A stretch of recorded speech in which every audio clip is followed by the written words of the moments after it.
آج ہم جمع ہیں عظیم الشان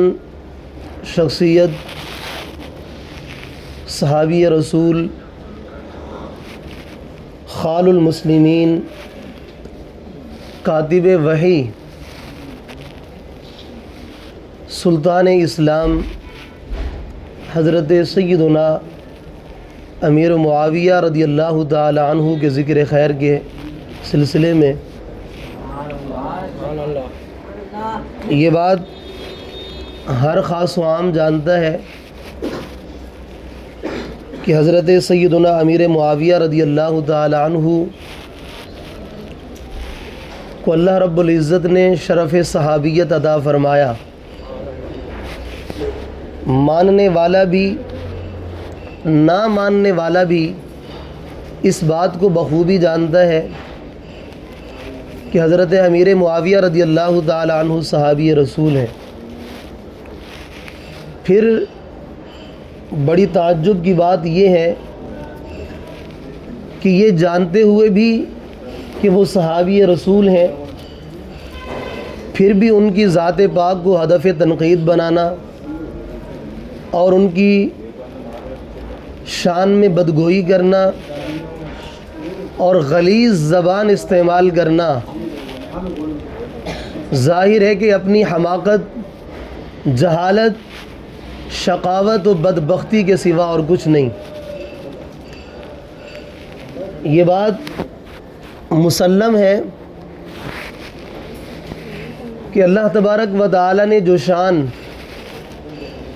اپنے محبوب پاک صلی اللہ تعالی علیہ وآلہ وسلم کی صحبت کا شرف پانے والے حالت ایمان میں جس نے پیارے آقا صلی اللہ علیہ وسلم کی صحبت پائی ہو اور خاتمہ ایمان پر ہوا ہو، تو اس عظیم الشان اور خوش نصیب ہستی کو صحابی رسول کہا جاتا ہے۔ دنیا میں آج اگر کوئی کسی کے دوست کے بارے میں کوئی بات کرے نا غلط، منفی، تو دوسرے کو تکلیف ہوتی ہے، یار میرے دوست کے، میرے صاحب کے، میرے رفیق کے بارے میں اس نے غلط بات کیوں کہی؟ کس قدر بدبخت ہیں وہ لوگ جو صحابی رسول حضرت سیدنا امیر معاویہ رضی اللہ تعالی عنہ کی ذات کو ہدف تنقید بناتے ہیں، یہ بات جانتے ہوئے بھی کہ وہ صحابی ہیں کس کے؟ ہمارے رسول کے۔ وہ صاحب ہیں، ساتھی ہیں، وہ رفیق ہیں میرے آقا صلی اللہ علیہ وسلم کے۔ یہ تو دنیا والوں میں بھی یہ معاملہ ہے کہ ان کے دوست کو، ان کے ساتھی کو کوئی برا کہے تو ظاہر تکلیف پہنچتی ہے، تو جو حضرت امیر معاویہ رضی اللہ تعالی عنہ کی ذات پر طعن کرتے ہیں، در حقیقت وہ پیارے آقا صلی اللہ علیہ وسلم کو ایذا پہنچاتے ہیں۔ در حقیقت وہ پیارے آقا صلی اللہ علیہ وسلم کو ایذا پہنچاتے ہیں۔ اور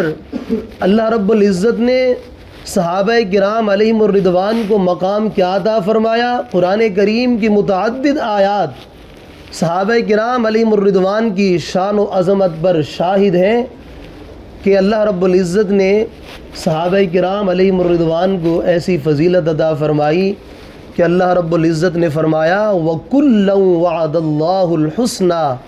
کہ اللہ تبارک و تعالی نے سب کے ساتھ بھلائی یعنی جنت کا وعدہ فرما لیا۔ یہ وعدہ رب العزت کا وعدہ ہے، اور اللہ کی شان یہ ہے کہ اللہ پاک اپنے وعدے کا خلاف نہیں فرماتا، اور رب العزت خود فرماتا ہے لا تبدیل لکلمات اللہ، اللہ کے کلمات تبدیل چینج نہیں ہوتے۔ اللہ رب العزت نے جب فرما دیا کہ اللہ نے سب سے جنت کا وعدہ فرما لیا، اب جو بھی صحابہ کرام علیہم الرضوان کی لسٹ میں جو بھی آئے گا وہ صحابی رسول سیدنا صدیق اکبر رضی اللہ تعالی عنہ سے لے کر آخری صحابی رسول تک جو بھی صحابی ہے نا، تو وہ اس آیت کے اندر داخل ہے کہ اللہ رب العزت نے اس کے ساتھ جنت کا وعدہ فرمایا۔ اب مزید جن کو اس سے مرچی لگتی ہے اور جن کو بڑی تکلیف ہوتی ہے تو ان سے یہ پوچھنا چاہیے، بھائی جنت ہے رب العزت کی، مالک جنت وہ ہے، خالق جنت وہ ہے، بندوں کا مالک وہ ہے، بندوں کا خالق وہ ہے، بخشنے والا وہ ہے، پکڑنے والا وہ ہے، گرفت فرمائے تو اس کی مرضی، معاف کرے تو اس کی مرضی۔ اور اللہ رب العزت نے قرآن کریم میں کئی مقامات پہ فرمایا وَلَقَدْ عَفَى اللَّهُ عَنْهُمْ، کہ اللہ رب العزت نے معاف فرما دیا، اللہ نے جنت کا وعدہ فرمایا، اور مقام پہ فرمایا رضی اللہ عنہم ورضوا عنہ، اللہ ان سے راضی ہوا، وہ رب سے راضی ہوئے۔ ارے جب وہ معاملہ بندے کا اور رب کا ہے، اور اللہ رب العزت نے اس کیٹیگری کے اس پورے طبقے کے بارے میں جب یہ مزدہ سنایا، یہ خوشخبری سنائی کہ اگر ان کے معاملات ہیں بھی تو رب نے معاف فرما دیا، رب راضی ہو گیا، وہ رب سے راضی ہو گئے۔ اب کس قدر بدبخت ہے اور کس قدر غلیظ ترین ہے وہ شخص جو اللہ رب العزت جو خالق ہے، جو مالک ہے، پکڑنا چاہے اس کی مرضی، ارے معاف کرے تو اس کی مرضی۔ جب رب العزت نے معاف فرما دیا، جب وہ راضی ہو گیا، اب کسی اور کو درمیان میں بھونکنے کی کیا مجال؟ اب کوئی درمیان میں اگر کوئی کسی طرح کی بکواس کرے تو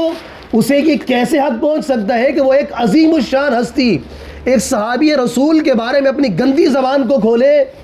تو ایسی ہرگز اجازت اسے شریعت اسلامیہ نہیں دیتی، اور یہ اگر وہ کرے گا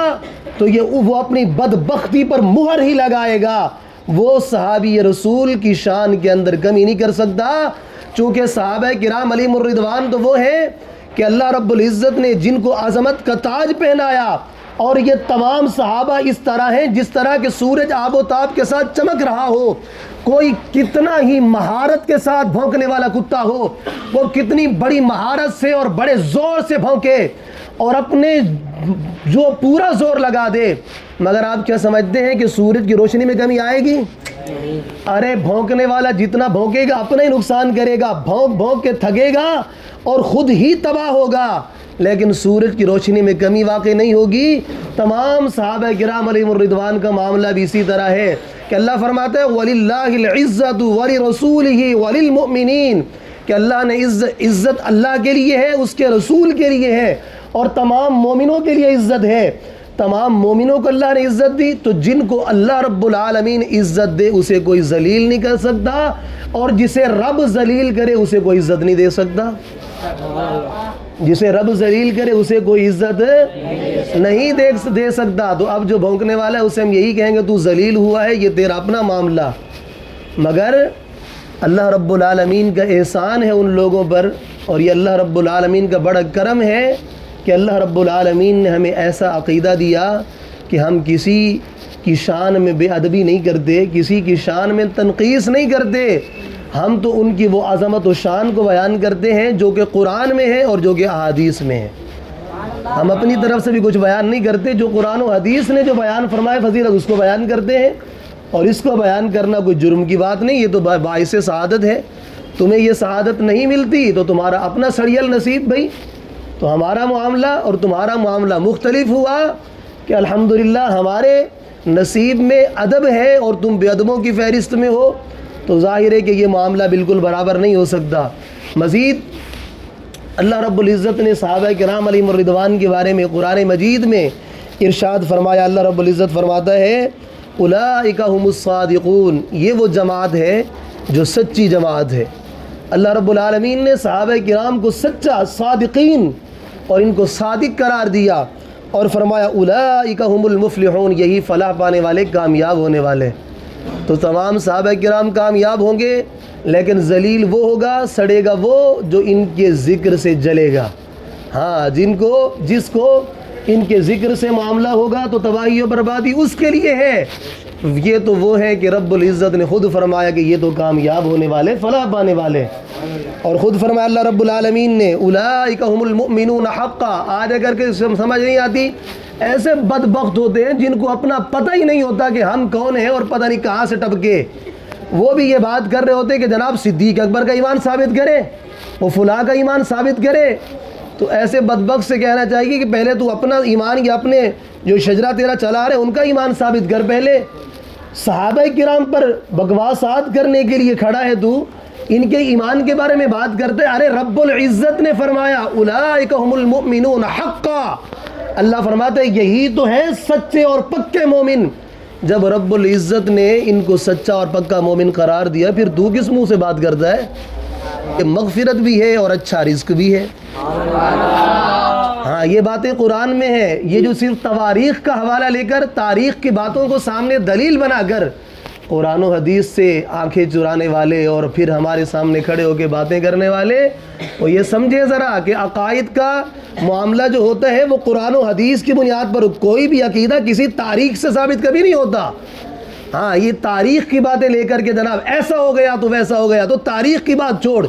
جب قرآن نے ان کے بارے میں اس قدر چیزیں اعلان فرما دی اور اس قدر خوشخبریاں اور ان کے لیے انعامات کا ذکر فرما دیا، ارے تاریخ کا ایک پیج کیا، ہزاروں لاکھوں کروڑوں پیج اس طرح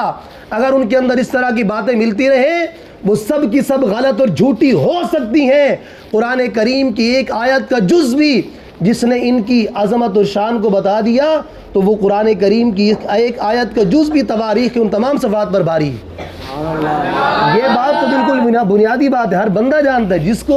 جس نے کلمہ پڑھا اسے بھی یہ بات پتہ ہے کہ اللہ رب العزت نے قرآن کا کیسا مقام رکھا ہے کہ فرمایا ذالک الکتاب لا ریب فیہ، اس میں شک کی گنجائش ہی نہیں، اس میں شک کی گنجائش ہی نہیں۔ تو اللہ رب العزت نے کیا فرمایا، اولئک هم المؤمنون حقا، یہ پکے مومن ہیں، ان کے لیے مغفرت بھی ہے اور اچھا رزق بھی ہے۔ اور بھی کئی متعدد آیات ہیں، اب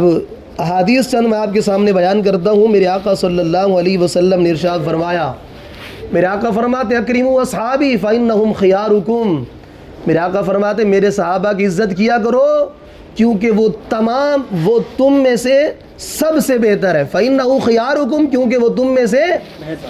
سب سے بہتر ہے۔ جو ذکر کرتے ہیں ان میں سے بھی سب سے بہتر ہے، جو ذکر سے سڑتے مرتے ہیں ان سے بھی بہتر ہے، تو وہ سب سے بہتر ہے، وہ صحابہ کرام علیہم الرضوان سب سے بہتر ہے۔ فرمایا اکرموا اصحابی، میرے صحابہ کی عزت کرو، فإنہم خیارکم، کیونکہ وہ تم میں سے اور بولو فإنہم خیارکم، تم میں سے سب سے بہتر ہے۔ اور میرے آقا صلی اللہ علیہ وسلم نے کیا فرمایا، اصحابی کالنجوم فبأیہم اقتدیتم اہتدیتم، فرمایا کہ میرے صحابہ ستاروں کی مانند ہیں، ان میں سے تم جس صحابی کی بھی پیروی کرو گے ہدایت پا جاؤ گے۔ ہاں جو بات کرنے والا ہے نا صحابہ کرام کے بارے میں، اس کے پیچھے چلنے کو ہدایت قرار نہیں دیا گیا، اس کو ہدایت کا ستارہ تو کیا، اس کو تو ہدایت کا جلا ہوا کوئلہ بھی کسی نے نہیں کہا۔ ہاں یہ صحابہ کرام کی شان ہے کہ میرے آقا نے جن کو ہدایت کا چمکتا ستارہ قرار دیا۔ ہاں ستاروں کو دیکھ کر لوگ راہ پاتے ہیں، ستاروں کو دیکھ کر لوگ راہ پاتے ہیں، اور یہ صحابہ کرام علیہم الرضوان ہی کا وہ سلسلہ ہے جن کے ذریعے ہم ہدایت کے راستے پر پہنچتے ہیں۔ یہ صحابہ کرام علیہم الرضوان ہی کا یہ سلسلہ ہے۔ اور میرے آقا صلی اللہ علیہ وسلم نے مزید کیا فرمایا، لا تسبوا اصحابی، فرمایا میرے صحابہ کو برا بھلا مت کہنا، میرے صحابہ کو برا بھلا مت کہنا۔ اور مقام پہ میرے آقا فرماتے ہیں میرے صحابہ کے بارے میں اللہ سے ڈرو اور میرے بعد ان کو تم نشانہ نہ بنا لینا، ہدف تنقید نہ بنانا۔ کیوں کہ جو ان سے محبت کرے گا تو میری محبت کی وجہ سے محبت کرے گا، اور جو ان سے بغض رکھے گا تو در حقیقت میرے بغض کی وجہ سے ان سے بغض رکھے گا۔ بات ہے بڑے اصول کی اور بات ہے بالکل سیدھی سی۔ بھائی اب معاملہ یہ ہے کہ لوگ نا ڈیوائیڈ ہو گئے، تقسیم ہو گئے۔ بعض لوگوں نے صحابہ کرام علیہم الرضوان کی شان کو اس قدر بیان کیا کہ معاذ اللہ اہل بیت کرام کی شان کے منکر ہو گئے، اور بعض اہل بیت کرام کی شان میں اس قدر انہوں نے غلو کیا کہ وہ معاذ اللہ صحابہ کرام علیہم الرضوان کی شان کے منکر ہو گئے۔ تو ظاہر ہے یہ دونوں ہی راستے جو ہیں وہ غلط ہیں۔ در حقیقت مرکز و محور جو ہے محبت کے وہ میرے آقا صلی اللہ علیہ وسلم ہے۔ پیارے آقا صلی اللہ علیہ وسلم ہی سے محبت کی وجہ سے ہم صحابہ کرام سے بھی محبت کرتے ہیں، تو میرے آقا کی محبت کی وجہ سے ہم اہل بیت کرام سے محبت کرتے ہیں، تو پیارے آقا کی محبت کی وجہ سے۔ چونکہ یہ بات ہم جانتے ہیں کہ اللہ رب العزت نے اپنے محبوب صلی اللہ علیہ وسلم کو جس طرح تمام انبیاء کرام میں افضل و برتر بنایا، اسی طرح اللہ رب العزت نے اپنے محبوب صلی اللہ علیہ وسلم سے منسوب تمام چیزوں کو بھی افضل و برتر بنایا۔ اس کی مثال آپ دیکھیں، قرآن کریم اس بات پر گواہ ہے، میں آپ کو ادھر ادھر کی بات نہیں کرتا۔ اللہ رب العزت فرماتا ہے لا اقسم بہذا البلد، اللہ فرماتا ہے مجھے اس شہر کی قسم، شہر مکہ کی قسم کھائی جا رہی ہے، فرمایا کہ مجھے شہر مکہ کی قسم۔ یا اللہ شہر مکہ کی قسم کس لیے کھائی؟ کہ یہاں پر مقام ابراہیم ہے، صفا مروہ ہے، یہاں پر مقدس پہاڑ ہے، مقدس مقامات ہیں، زمزم کا کنواں ہے وغیرہ وغیرہ، کس لیے قسم کھائی؟ تو اللہ رب العزت فرماتا ہے قسم کھانے کی وجہ اور مدعا قسم کا یہ نہیں، بلکہ وہ اگلی آیت میں فرمایا وَأَنْتَ حِلٌّ بِهَذَا الْبَلَدِ، شہر مکہ کی قسم کھانے کی وجہ یہ ہے کہ میرا محبوب تو جو اس شہر میں رہتا ہے، اس لیے مجھے شہر مکہ کی قسم، اس لیے مجھے شہر مکہ کی قسم۔ تو اللہ رب العزت نے شہر مکہ کی قسم کھائی اس لیے کہ اللہ کے محبوب وہاں رہتے ہیں۔ ارے معلوم ہوا جس جگہ پر اللہ کے محبوب کے قدم لگے وہ جگہ بھی رب کو پیاری ہوتی ہے، اس قدر پیاری کہ اللہ رب العالمین اس جگہ کی قسمیں اٹھاتا ہے۔ اب اندازہ کریں، اسی طرح اللہ رب العزت نے جب فرمایا کنتم خیر امۃ اخرجت للناس، اللہ فرماتا ہے کہ تم سب سے بہترین امت ہو، تم سب سے بہترین امت ہو، اور وجہ یہ بیان فرمائی گئی چونکہ نیکی کا حکم دینا، برائی سے منع کرنا۔ علماء فرماتے ہیں کہ امت کو افضل جو یہاں قرار دیا گیا تو بات یہ ہے در حقیقت امت ہوتی ہے نبی کی۔ امت کس کی ہوتی ہے؟ نبی کی۔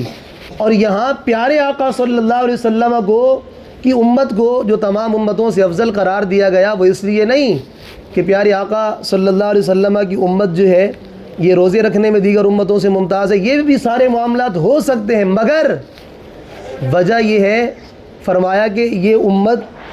دیگر تمام امتوں سے افضل اس لیے ہے چونکہ یہ پیارے آقا صلی اللہ علیہ وسلم کی امت ہے، اس لیے دیگر امتوں سے افضل ہے، اس لیے۔ اور میرے آقا صلی اللہ علیہ وسلم کا گھرانہ دیگر تمام گھرانوں سے اور دیگر انبیاء کرام کے گھرانوں سے افضل ہے۔ اسی طرح یہ ساری باتیں سمجھانا یہ ایک تمہید تھی، جو بات بتانا چاہ رہا ہوں مقصد کی بات کا یہ تھا کہ جس طرح ان تمام چیزوں میں جن چیزوں کو نسبت میرے آقا صلی اللہ علیہ وسلم سے ہے، جو چیزیں میرے آقا کی ذات سے منسوب ہوتی چلی گئیں، اللہ رب العزت نے ان کو عزت کا تاج پہنایا اور ان کی فضیلت بھی بڑھتی چلی گئی۔ اسی طرح دیگر انبیاء کرام علیہ الصلاۃ والسلام کے صحابہ کرام ان پر ایمان لانے والے ان کا مقام اپنی جگہ، لیکن پیارے آقا صلی اللہ علیہ وسلم کے صحابہ کرام کا مقام ان تمام سے بلند و برتر ہے۔ تو یہ بات سمجھانا مقصود تھی کہ اللہ رب العزت نے اپنے محبوب صلی اللہ علیہ وسلم کے صحابہ کرام کو دیگر تمام انبیاء کرام علیہ الصلاۃ والسلام کے صحابہ سے بڑا اعلیٰ مقام عطا فرمایا۔ اور میرے آقا صلی اللہ علیہ وسلم نے فرمایا کہ اذا رأیتم الذین یسبون اصحابی فقولوا لعنت اللہ علی شرکم، فرمایا کہ جب تم دیکھو کسی کو میرے صحابہ کو برا بھلا کہتے ہوئے تو کہو تمہارے شر پر اللہ کی لعنت ہو۔ تو کیا کہو؟ تمہارے شر پر اللہ کی لعنت ہو۔ اور حضرت سیدنا امیر معاویہ رضی اللہ تعالیٰ عنہ، ان کے بارے میں تو احادیث کریمہ میں ان کے فضائل بیان ہوئے۔ میرے آقا صلی اللہ علیہ وسلم نے ان کے لیے دعائیں فرمائیں، میرے آقا نے دعا کی رب کی بارگاہ میں اللہم علم معاویۃ الکتاب والحساب اور وقیہ العذاب، اے اللہ تو معاویہ کو کتاب و حساب کا علم سکھا اور انہیں عذاب سے بچا۔ اور مقام پہ میرے آقا صلی اللہ علیہ وسلم نے دعا کی اللہم اجعلہ ہادیا و مہدیا، اے اللہ معاویہ کو ہدایت دینے والا بنا اور ہدایت یافتہ بنا، اور دعا کی وہدی بہ الناس، اور ان کے ذریعے لوگوں کو ہدایت عطا فرما، اور ان کے ذریعے لوگوں کو ہدایت عطا فرما۔ اب یہاں پر ذرا آپ بات سمجھیے، یہ جو باتیں کر رہے ہیں ادھر سنیں، اس لیے ہمیں ذوق نہیں بنتا بیان کرنے کا، پتہ نہیں کیسی حالت ہے۔ تو میرے آقا صلی اللہ علیہ وسلم نے جو دعائیں اللہ کی بارگاہ میں کی، آپ اندازہ کریں کہ میرے آقا کی گئی دعائیں قبول ہوئی ہوں گی کہ نہیں ہوئی ہوں گی؟ یہ جو بات سڑیل دماغ کے کہہ دیتے ہیں وہ جی بس ٹھیک ہے مانگ لی تو مانگ لی، ہو سکتا ہے قبول ہوئی کہ نہیں ہوئی۔ ان کو کہیں کہ دوسرے بارے میں اللہ رب العزت نے جو بیان فرمایا کہ وہ جو پورا قبلے کی تبدیلی کا پس منظر بیان ہوا، میرے آقا صلی اللہ علیہ وسلم حالت نماز میں ہے، دل میں ارادہ ہے کہ کعبہ تبدیل ہو جائے۔ کعبے کا تبدیل ہونا کوئی عام معمولی بات نہیں تھی، کعبہ تبدیل ہو جائے، دل میں ارادہ کیا میرے آقا نے، اور ارادہ جب بڑھا، اشتیاق اس چیز کا بڑھا کہ یہ معاملہ ایسا ہو جائے، میرے آقا نے آسمان کی طرف دیکھنا شروع کر دیا، آسمان کی طرف دیکھنا شروع کر دیا تو اللہ رب العزت نے کعبہ تبدیل فرما دیا۔ ارے میرے آقا صلی اللہ علیہ وسلم جن کی شان یہ ہے کہ حالت نماز میں نگاہ آسمان کی طرف اٹھائیں، ارے فقط آسمان کی طرف نگاہ اٹھائیں، رب کعبہ تبدیل کر کے رکھ دے، وہ دعا کرے دعا قبول نہ ہو، کیسے ہو سکتا ہے؟ وہ دعا کرے اور دعا قبول نہ ہو تو ایسا کیسے ہوگا؟ میرے رب کی مرضی اگر کسی معاملے کے تحت قبول نہ بھی ہو، مگر میرے آقا صلی اللہ علیہ وسلم کی دعائیں قبول ہوتی ہیں۔ اجابت کا صحرا، عنایت کا جوڑا، دلہن بن کے نکلی دعائے محمد، اجابت نے جھک کر گلے سے لگایا بڑی ناز سے جب دعائے محمد۔ ارے میرے آقا صلی اللہ علیہ وسلم نے جب دعا فرما دی حضرت امیر معاویہ رضی اللہ تعالیٰ عنہ کے بارے میں، تو اب ظاہر ہے کہ یہ دعا قبول ہوئی، اور حضرت امیر معاویہ رضی اللہ تعالیٰ عنہ ہادی بھی ہوئے، مہدی بھی ہوئے، وہ کتاب و حساب کا علم رکھنے والے بھی ہوئے، اور عذاب سے محفوظ بھی ہوئے، وہ جنتی بھی ہوئے قرآن سے ثابت۔ جب اتنی ساری صفات ان کے اندر پائی جاتی ہیں، اب بھی اگر کوئی بندہ ان کی ذات کے بارے میں بکواس کرے تو پھر وہ علامہ خفاجی کا وہ فرمان کہ جو امیر معاویہ رضی اللہ تعالیٰ عنہ پر تان کرے وہ جہنمی کتوں میں سے کتا بالکل برحق ہے نا؟ تو آپ لوگ نہیں مانتے کیا؟ جو سیدنا امیر معاویہ رضی اللہ تعالیٰ عنہ پر تان کرے وہ جہنمی کتوں میں سے ایک کتا ہے۔ چونکہ انسان کا کام تو نہیں ہو سکتا نا پھر وہ مالکوں کو پڑھے، صحابہ کرام تو پھر ہمارے مالک ہیں، یوں وہ تو ہمارے سردار ہیں، ہمارے آقا ہیں، تو مالکوں کو چونکہ مالکوں کو ارے اتنی پہچان تو کتے کو بھی ہوتی ہے کہ وہ دیکھ لیتا ہے کہ مالکوں کو نہیں بھونکا کرتے، یہ تو پہچان کتا بھی رکھتا ہے، انسان ہو کر بھی اگر یہ پہچان نہیں رکھتا پھر کیا فرق ہوا؟ پھر تو اس سے بدتر ہوا کتے سے بھی۔ تو جو صحابہ کرام علیہ رضوان پر تان کرے بالخصوص حضرت امیر معاویہ رضی اللہ تعالیٰ عنہ پر، تو بے شک وہ دنیا کا نہیں، اس لیے کہا، ورنہ دنیا کا کہہ دیتے نا علامہ خفاجی، نہیں کہا جہنمی کتوں میں سے ایک کتا ہے۔ ہاں تو اس لیے حضرت امیر معاویہ رضی اللہ تعالیٰ عنہ کی شان بڑی بلند و برتر ہے۔ حضور غزالی زماں رحمۃ اللہ تعالی علیہ سے کسی نے پوچھا کہ یہ جو آپ بات کرتے ہیں کہ صحابی رسول کا مقام اتنا ہے اور آپ نے یہ بات بتائی، کہا کہ یہ ایسا کیوں ہے کہ کوئی بڑے سے بڑا غوث بھی ان کے مقام کو نہیں پہنچ سکتا؟ تو کیا خوبصورت جواب دیا آپ نے، فرمایا ارے تو مجھ سے سوال کرنے والے مجھ سے سوال نہ کر، اگر تیری ہمت ہے تو سوال رب کی بارگاہ میں کر کے یا اللہ تو نے کسی دنیا بھر کی کسی اور عبادت میں وہ ثواب کیوں نہیں رکھا جو اپنے محبوب کے چہرے کو ایک نظر دیکھنے کا رکھا ہے؟ ہاں کسی اور عبادت میں تو نے وہ ثواب کیوں نہیں رکھا جو بحالت ایمان اپنے محبوب کے چہرے کو دیکھنے کا ثواب رکھا ہے؟ چونکہ صحابی عمل سے نہیں، ارے کردار سے نہیں، مصطفیٰ کی نظر سے بنتا ہے، مصطفیٰ کی نظر سے بنتا ہے صحابی۔ جب میرے آقا صلی اللہ علیہ وسلم کی میٹھی نظر پڑ گئی، حالت ایمان میں جس نے صحبت پائی، بھلے ظاہری آنکھیں نہیں دیکھ نہیں سکتے پھر بھی صحابی رسول تو ہوئے نا۔ کئی سارے ایسے صحابہ کرام جو بظاہر دیکھ نہیں سکتے تھے مگر مقام صحابیت ان کو ملا، مقام صحابیت ان کو ملا، اللہ رب العزت نے ان کو بھی یہ مقام عطا فرمایا۔ تو یہ صحبت شرط ہے، رویت ضروری نہیں۔ میرے آقا صلی اللہ علیہ وسلم کے صحابی حضرت امیر معاویہ رضی اللہ تعالیٰ عنہ کی آخری بات کرتا ہوں کہ حضرت عبداللہ بن مبارک رضی اللہ تعالیٰ عنہ جو کہ امام اعظم رحمۃ اللہ علیہ کے خصوصی شاگردوں میں سے ہیں، ان سے سوال کیا گیا کہ یہ بتائیے کہ کیا حضرت امیر معاویہ رضی اللہ تعالیٰ عنہ یہ افضل ہیں کہ حضرت عمر بن عبدالعزیز رضی اللہ تعالیٰ عنہ؟ آپ جانتے ہیں عمر بن عبدالعزیز رضی اللہ تعالیٰ عنہ کون ہیں؟ وہ ہستی ہیں کہ جن کو خلفائے راشدین میں شمار کیا جاتا ہے، یہ وہ ہستی ہیں جن کو اسلام کا پہلا مجدد کہا جاتا ہے، اور یہ وہ ہستی ہیں کہ خضر علیہ السلام جن سے ملاقات کرنے آیا کرتے تھے۔ ہاں اب سمجھیں، اتنی جب تھوڑی سی شان سن لی نا، اب یہ سوال آپ ذہن میں رکھیں، اب یہ سوال تو بنتا تھا نا جب ایسی بڑی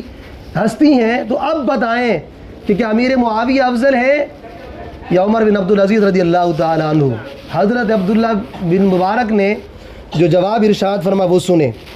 آپ نے فرمایا غبار دخل فی انفی فرس معاویہ حین غزا فی رکاب رسول اللہ صلی اللہ علیہ وسلم افضل من قضا عمر بن عبدالعزیز۔ آپ نے فرمایا کہ حضرت امیر معاویہ رضی اللہ تعالی عنہ پیارے آقا صلی اللہ علیہ وسلم کے ساتھ جنگ میں شریک ہوئے. اب جس گھوڑے پر امیر معاویہ رضی اللہ تعالی عنہ سوار ہوئے، ارے اس گھوڑے جس گھوڑے پر امیر معاویہ سوار ہیں، اس گھوڑے کی ناک کے اندر داخل ہونے والا غبار عمر بن عبدالعزیز سے افضل ہے.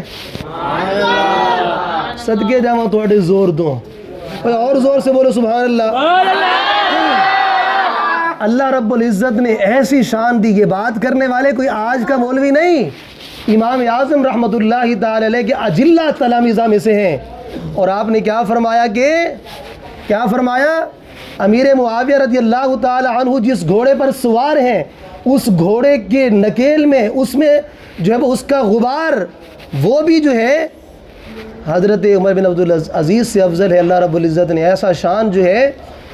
اپنے محبوب صلی اللہ علیہ وسلم کے صحابہ کرام کو دیا، بالخصوص حضرت امیر معاویہ رضی اللہ تعالیٰ عنہ. تمام ہی صحابہ کرام کا یہ معاملہ ہے. کتنا بڑا اپنے وقت کا غوث قطب ابدال اور کتنا بڑا ولی کیوں نہ ہو، وہ کسی صحابی کے مرتبے کو نہیں پہنچ سکتا، چونکہ میرے آقا صلی اللہ علیہ وسلم کے مبارک چہرے کو دیکھنے کا جو ثواب ہے وہ کسی اور عبادت کا اللہ رب العزت نے نہیں رکھا. اللہ رب العزت حضرت امیر معاویہ رضی اللہ تعالیٰ عنہ کے مزار پر اپنی رحمتوں کا نزول فرمائے اور ان کے صدقے اللہ پاک ہماری مغفرت فرمائے.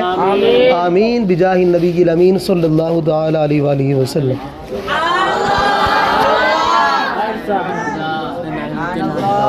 ہر صحابی نبی جنتی، فاطمہ اور علی جنتی، صدیق اور عمر بھی جنتی.